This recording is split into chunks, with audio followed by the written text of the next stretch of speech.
Okay, I started off with a stick of wood. A piece, it doesn't have to be square. It's about 7/8 of an inch cross section, and I think it's about 6 inches, 6.5 inches long, and that's enough to get the finial and icicle out of the one piece. The finial that's passed around there, it looks like holly, Chinese privet. And you start out with a 3/4 by 3/4, and then Well, the 7/8. When I was doing initially these other ones here that had a 3/4 inch at this point here, I would start out with an inch or 7/8. Now I'm going to go down to probably about 5/8. So you probably could use 3/4 for what I'm doing on these, but what I typically had started out with is 7/8. And start out between centers, round it down, put a tenon on it that fits in these jaws. And again, I don't tighten it up. I'll bring the live center up before I tighten it down so that so when I tighten it down, it should stay fairly straight. But when I move that live center away, you'll see they've got a little bit of wobble probably. It usually does, but it doesn't really matter.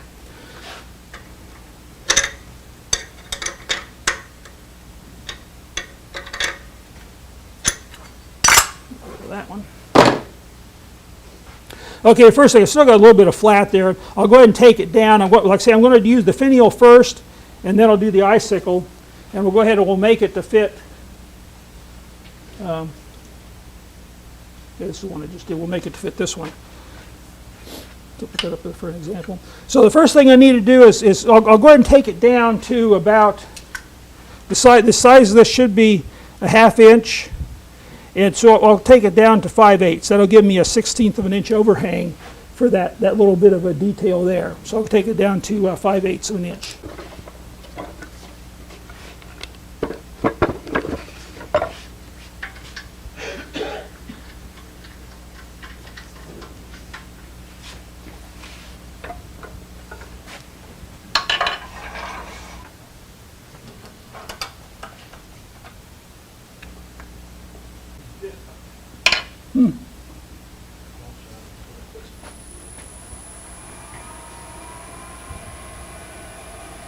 So I'll take up about 1,800. For this, you could run it wide open for the size this piece is. And the faster you can run it, the smoother your cut's going to be. But I just feel comfortable with about 18 to 2,000. I don't know if anybody remembers when Mark Schley was here in January. You're supposed to hold the tool like this. It really does work.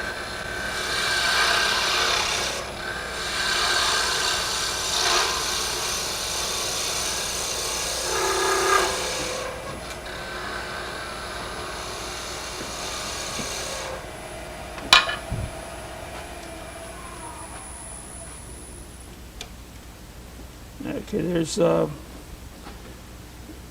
11/16.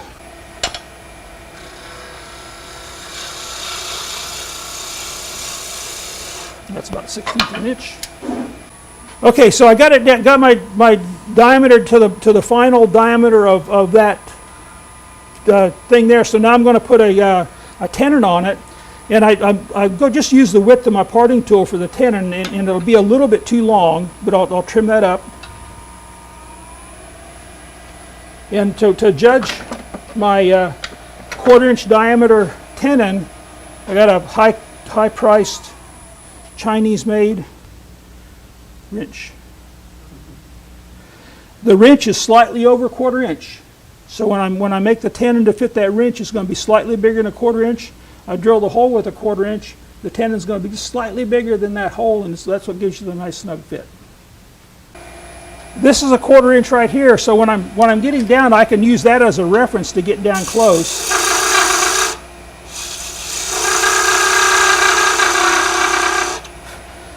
And then I'm going to use the wrench now. Oftentimes this time of year I'm wearing long sleeve shirts, and I see some people say they reach over like this. So what happened? Where's that sleeve of my shirt at? Trying to catch on that chuck. So with gravity in mind, I put my arm in here like this.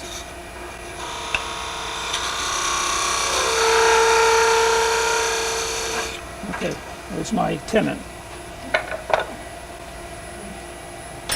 Okay, now I need to make a 45-degree taper on there. My spindle gouge has got a 45-degree bevel on the bevel. So if I hold the tool perpendicular to the bed of the lathe, get it started, then rotate a little bit.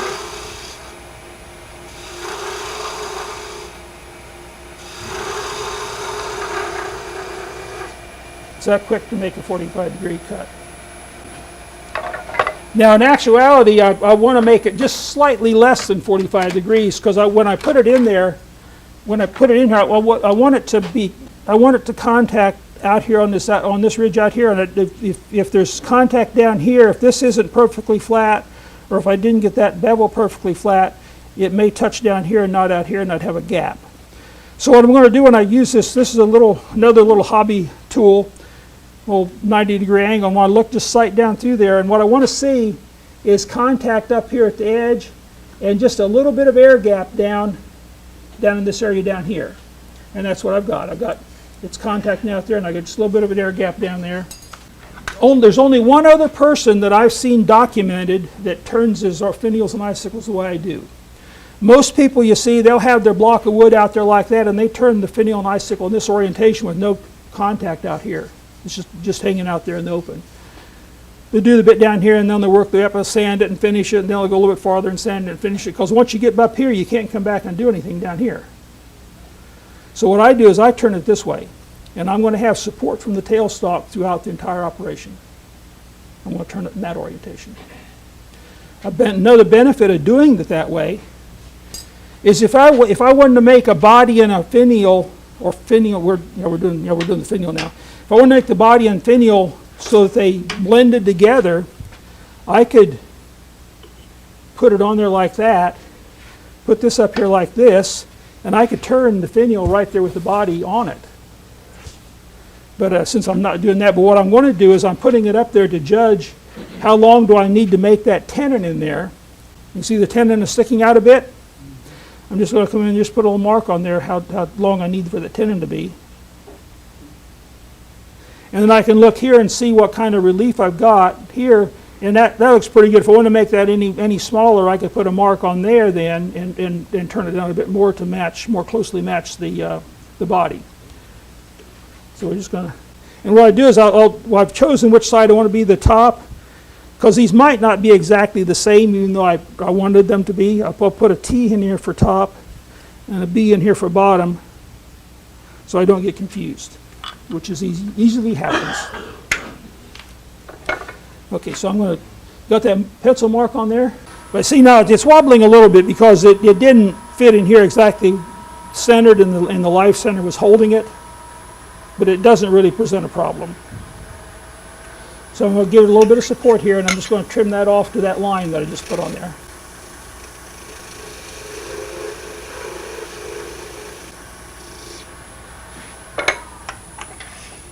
Look for my T. And I'm feeling across, I want that to be just completely flush. I just need to take just another shaving off.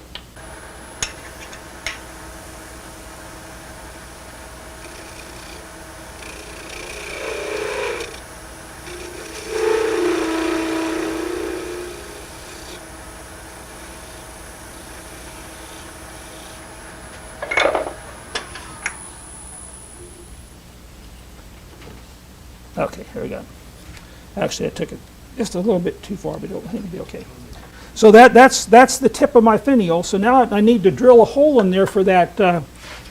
So when I put for that pin to go in there, so I'm going to need just to mark the hole, mark the center.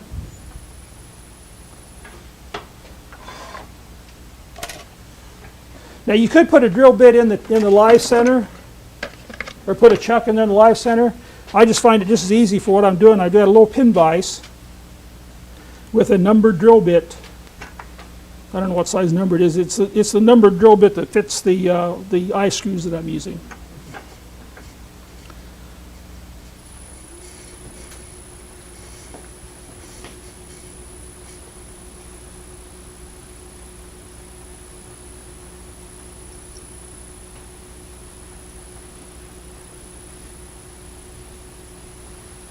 Okay.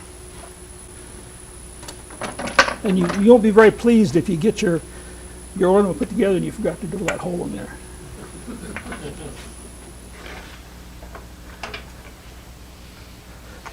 Okay, now I like to proportion things. I made, I don't know if you, a while back, I brought a Fibonacci gauge in. I thought, well, that would work good with it, but I haven't actually made it for the Fibonacci gauge because I think it makes the icicle way too small. What I think of is thirds. This is 1 3/4 from here to here. Half of that is 7/8. So this would be 2/3 and 1/3. Then when I do the icicle, this is going to be 1/3 and the icicle is going to be 2/3. So I'm going to make this 7/8, and then this down here will be about 3.5 inches. There it is.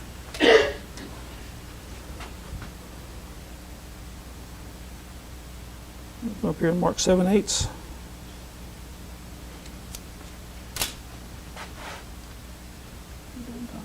Are they getting tired yet? Or am I keeping you entertained? Okay, now I'm going to take that down to about 1/4 inch because I'm on the top up here. That's going to be actually a bit smaller than 1/4 inch, but this bit here is right about 1/4 inch. So I'll just take it down to 1/4 inch, or around there. Just judge about the size of that. And I can use that wrench to make exactly the size. But since I make it a little bit smaller, from this part, from that ridge there to there is 7/8 of an inch.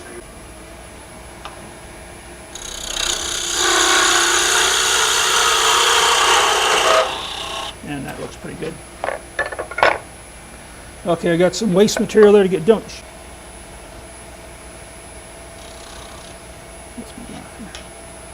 I just need to just get rid of some of this material that's not needed.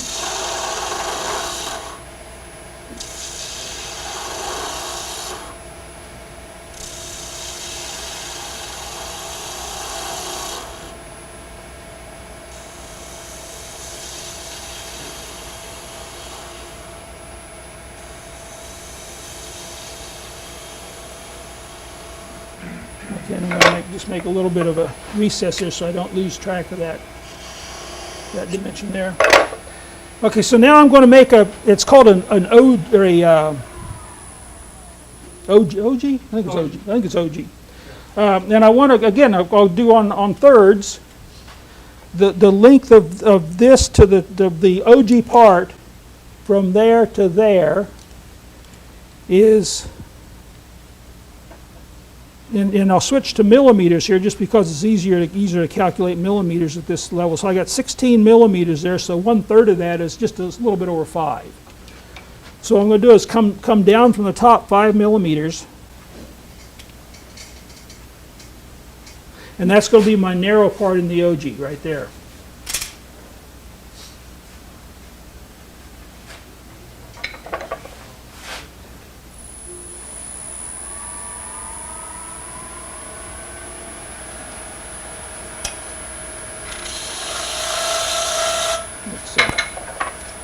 Get rid of some of this material up here.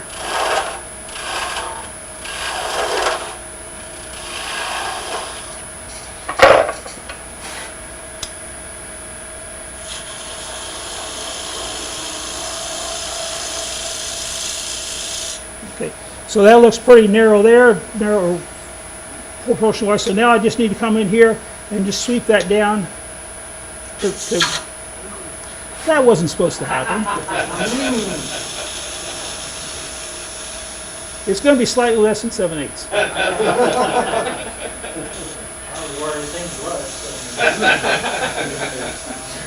He's taking off the flood. He said that part was a little too short to fit Yeah. inside anyway. Yeah, he points to it. That only happens when you got people watching. I never do that at home. It's never ever happened before. I believe it. Okay.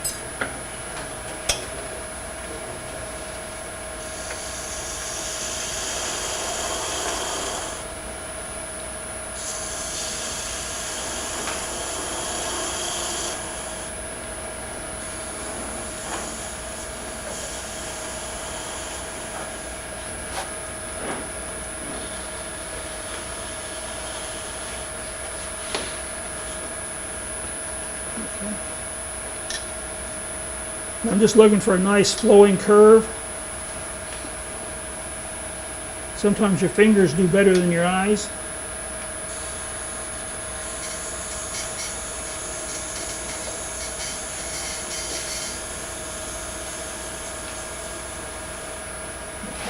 Good. So now I need to have access to get in there to shape my little ball up here. This is going to be the icicle down here. So what I need to do is I'll go ahead and start preparing the icicle part with another 1/4 inch tenon.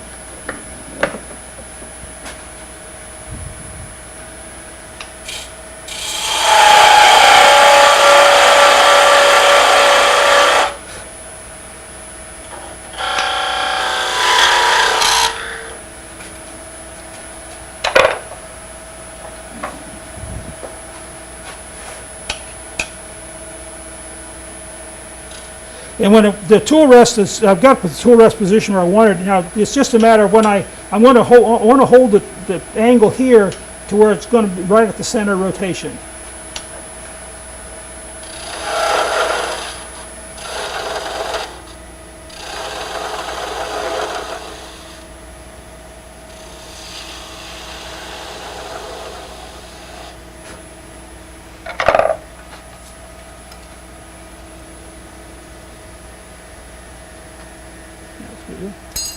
Okay, so now I need to shape a little ball up there.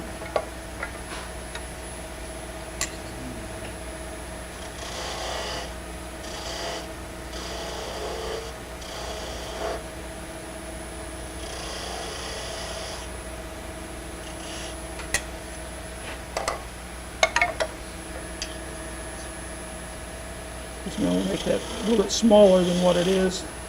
I want it to be slightly smaller than the top of that OG element.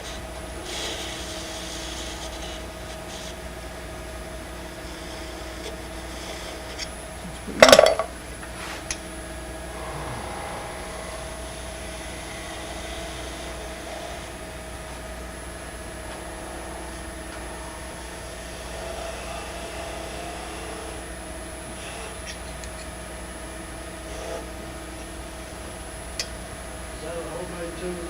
Yeah.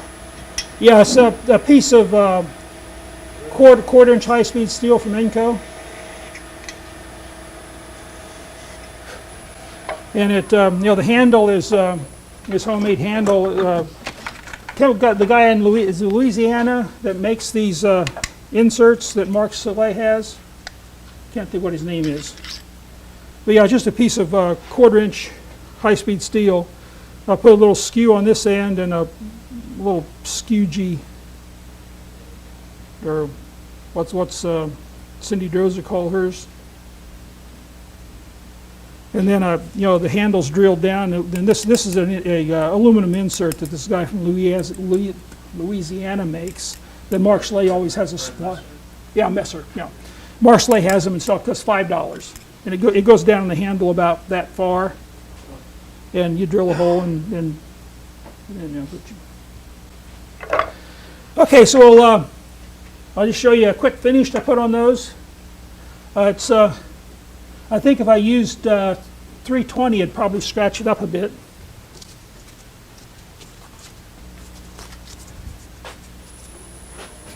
Again, I take my third sheet and I just sort of hold it in a cove and I just roll it back and forth across there. And as you touch, you'll see there were some little lines there.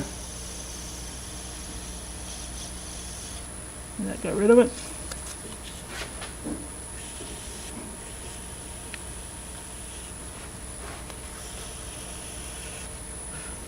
Now I've been trying different finishes. This is a nice quick way to put a finish on here that's relatively shiny. Is these are Milans. They don't have this stuff out there, but got Milans cellulose sanding sealer and Milans friction polish.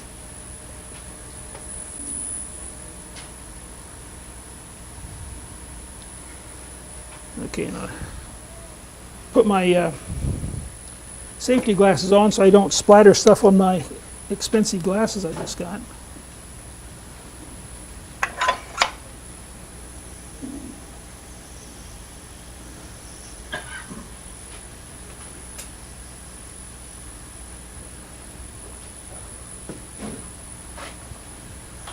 That dries pretty quickly. Well, hit that with some 400.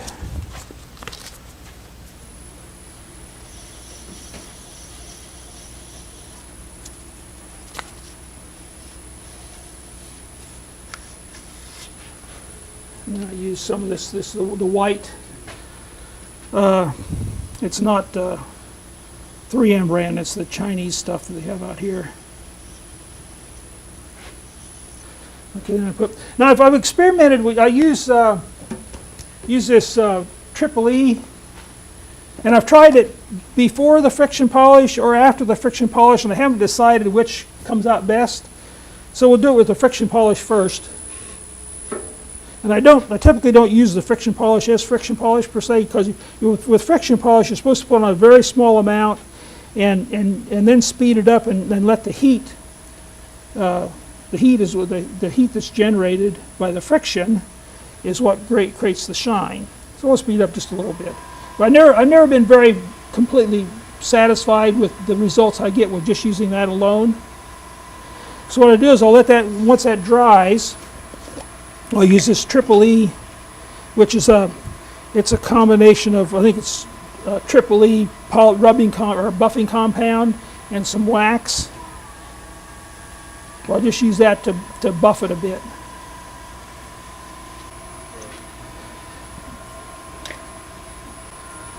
So then once that's on, then this is Cindy Drosia and Mark Chalet. It's Kiwi Shoe Polish.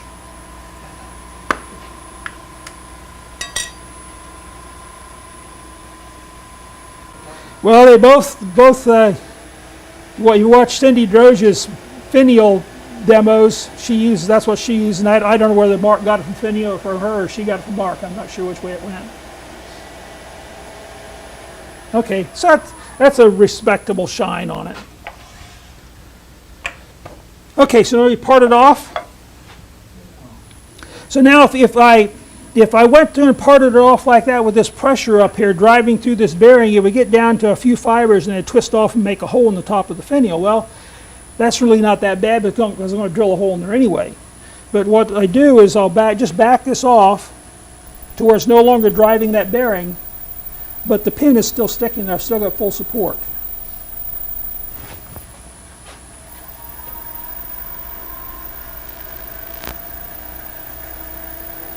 Take it back up to about 1800. So I just sort of convince it that I really want it to come apart right there.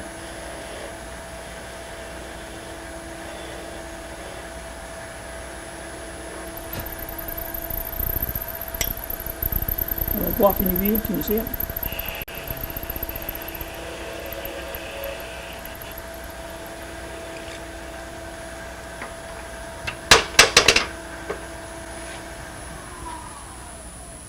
So there's my finial. Okay, so now I'm going to do the icicle. Anybody want to stick around for an icicle? Not a popsicle, an icicle. Okay, I'm going to get my edge, nice clean surface on there because this is going to show inside the ornament.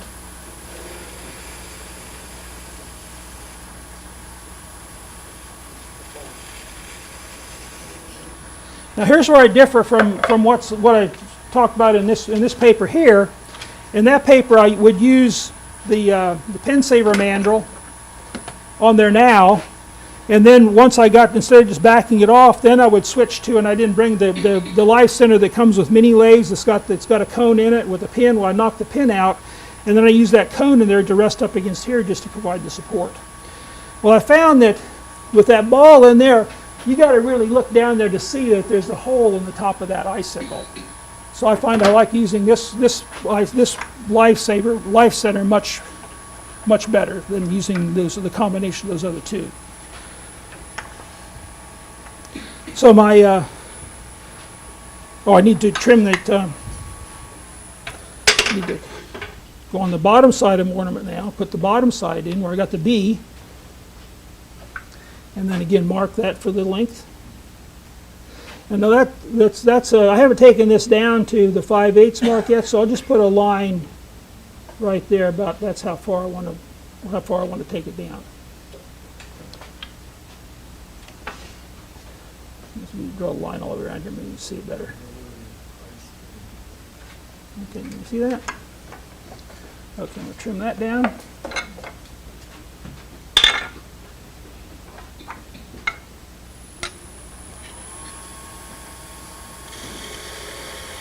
Hopefully this goes more according to plan than that. We did the same thing.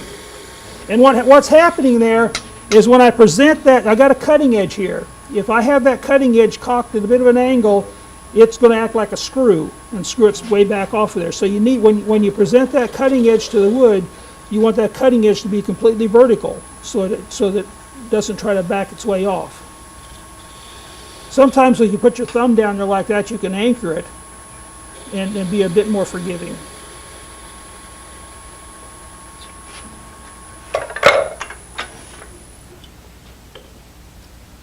Yeah, it's still a little bit too long. You take about another 30-second off.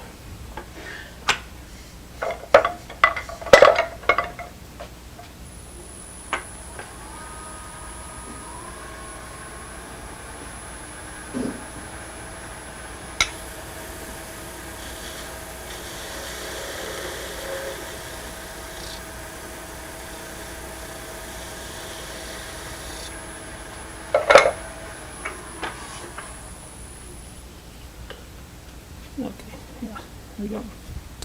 Just like, just another little sliver. You know, that last cut that Nick said you're not supposed to take.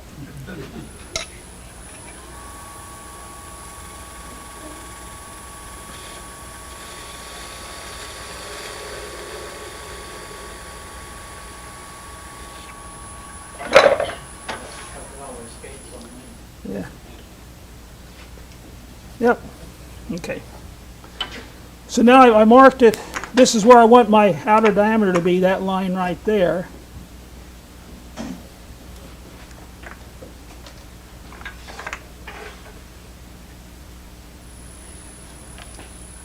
And again, I'm using the same principle here as I want it to find the center of that.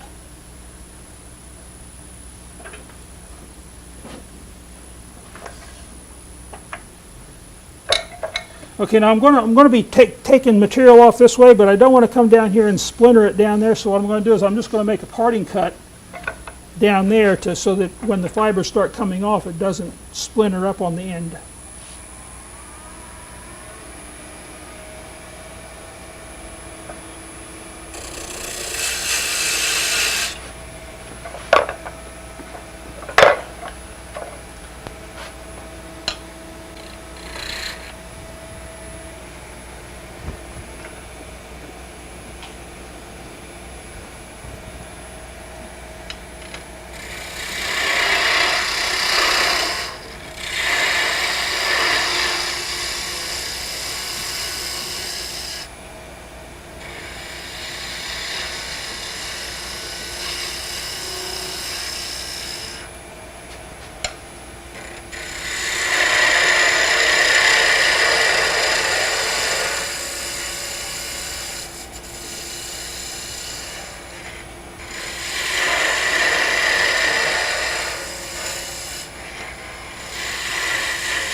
Okay, so now my body is 1 3/4, so twice that is 3 1/2.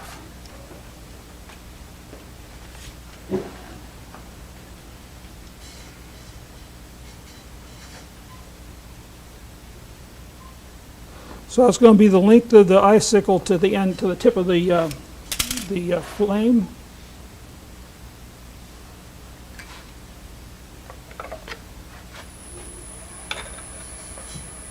So I can take this down to approximately 1/4 of an inch.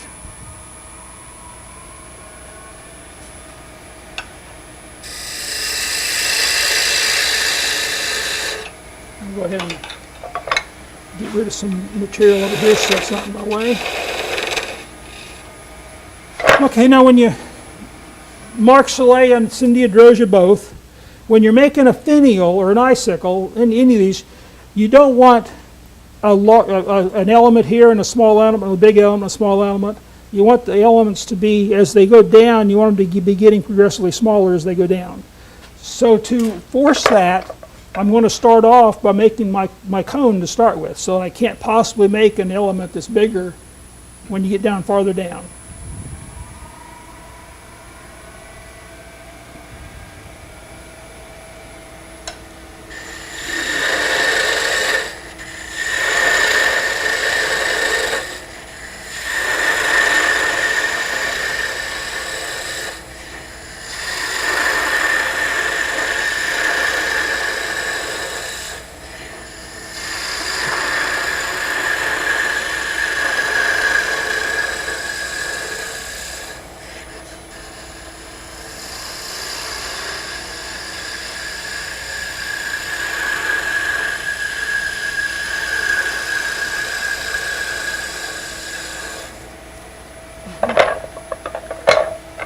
Just want to so I don't lose track of my ending point down there. Okay, again on thirds, I've got 3.5 inches is right about 90 millimeters, so I'm going to come down 30 millimeters. This from there down to the center of my ball is 30 millimeters, so it's going to be a third of the way down.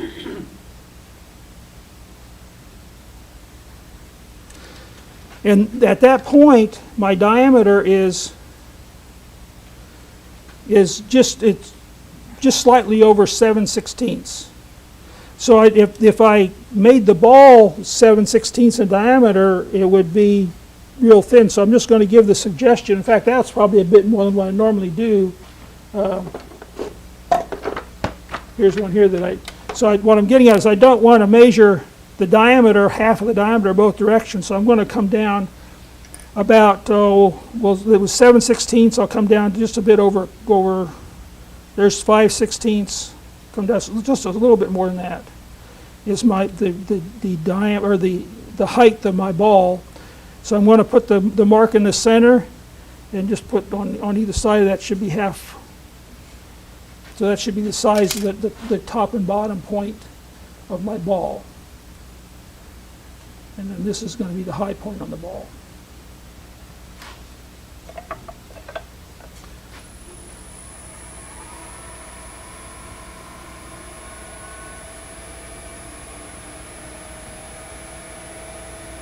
Okay, so we're going to come in and just make a pump patchkin type on the skew, and just to mark those lines.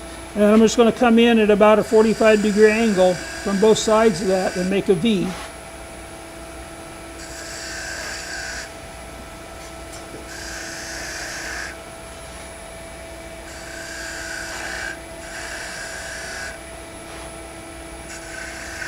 And I want this angle to be the same as this angle, so that when you look at it, they're the same, they look the same.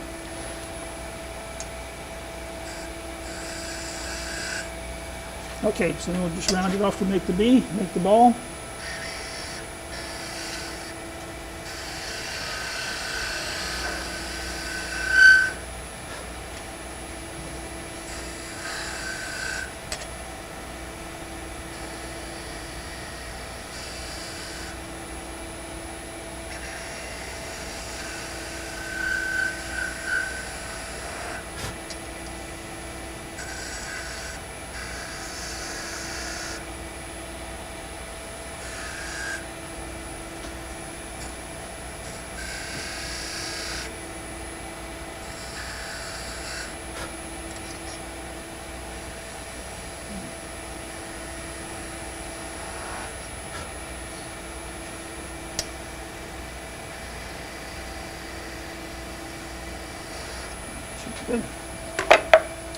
Okay, now still on thirds. Now from here to here we've got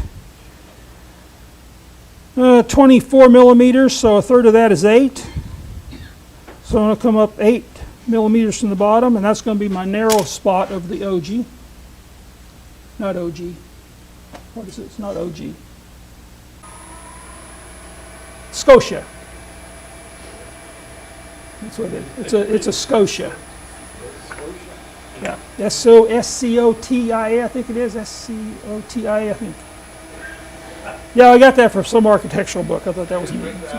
No, I got a book on that architectural stuff, and it's got columns and all this stuff, and it tells Has all these neat terms in it, like Scotia. He knows we don't know That's what it. Okay, so I'm going to make my low part right there. And I want to go down to about 1/4 of an inch.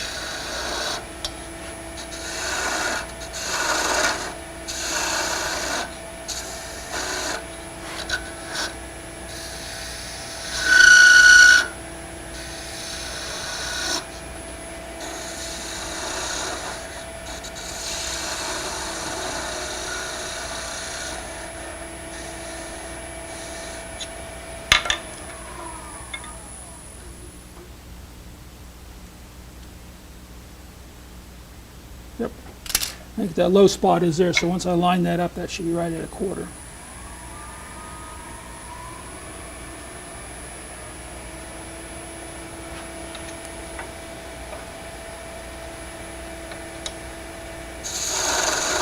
And now it's just a matter of blending and giving a nice. I want a nice deep, nice sharp edge right there.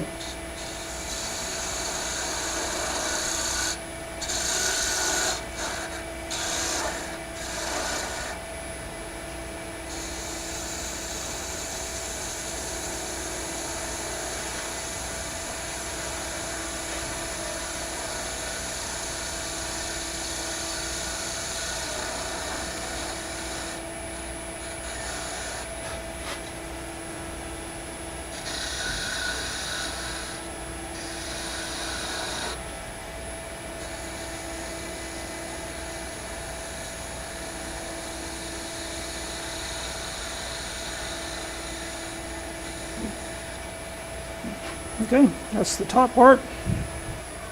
Let's see if you can feel it.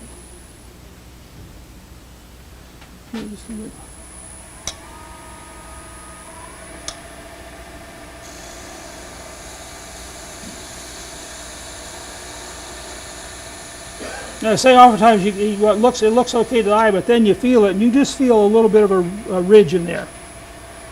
Okay, so that's the top part, and we'll do the same thing on the bottom part down here. Now the flame, I'm going to leave about 5/16. That's a bit longer than what I normally what I like. I'm going to leave about we'll say it'll be about 3/16 for the. We'll do 1/4 inch for the flame. So the flame is going to end right there.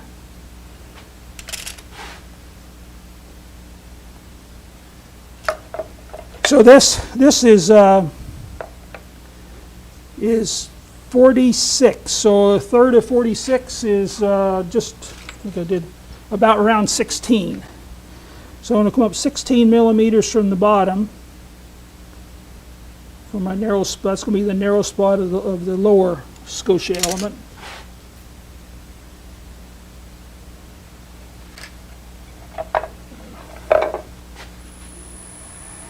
Mark. That's going to be the end of the Scotia element there.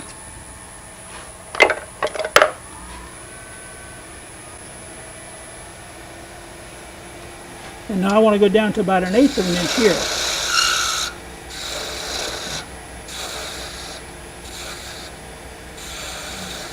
And that's much larger than what it needs to be up there.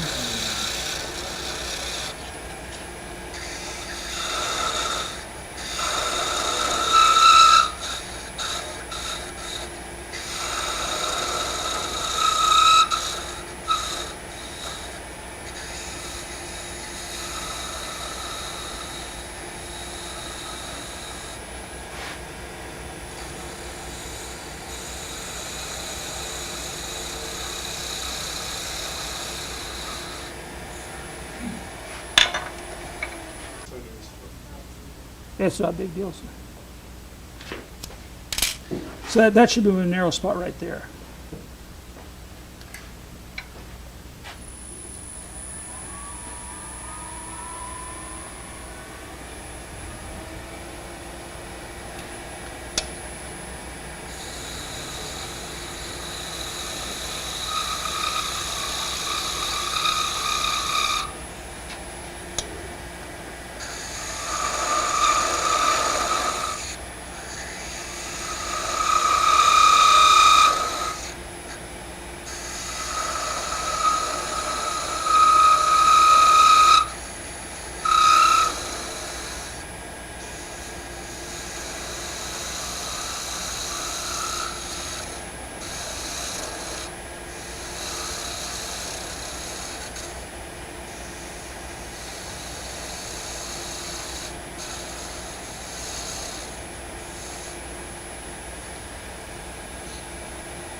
See if I got a,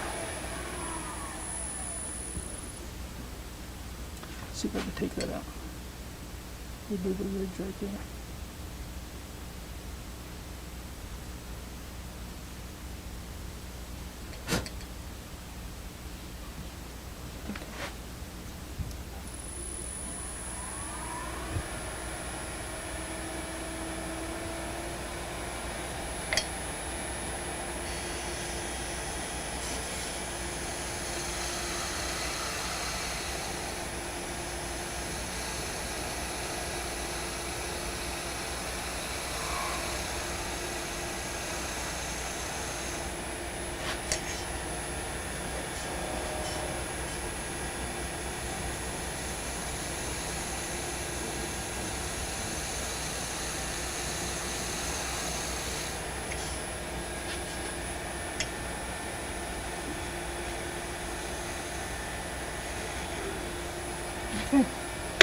So now that can be polished up. We can do the same thing. I won't go through the steps. Do the same thing as I did with the finial. And then let me get rid of the pencil mark, and I can sand that by hand. I'll just get rid of the pencil line there on the center.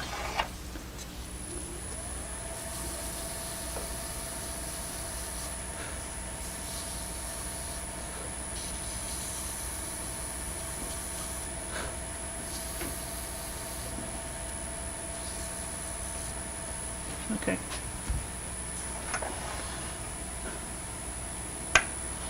So let's see, sometimes when I back this off, it starts squealing. We'll just back it off a little bit and see if we can. Okay, so I've just, the point is still in there supporting it, but it's not driving the bearing.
Still a bit large.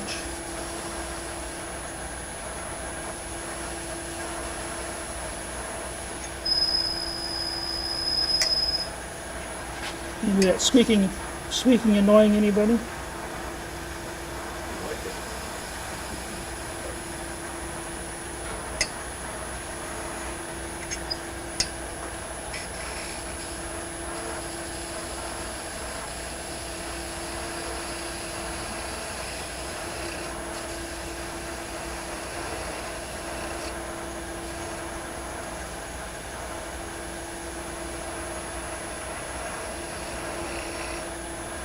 And again, I'm just taking very light cuts, just trying to convince it that I want it to come apart right there.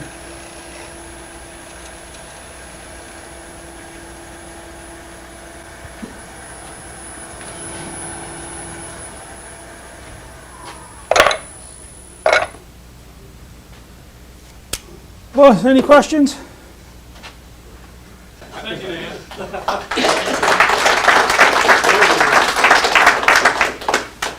So I hope I kept everybody entertained, and if people came just to see what I did, you'll learn something. So.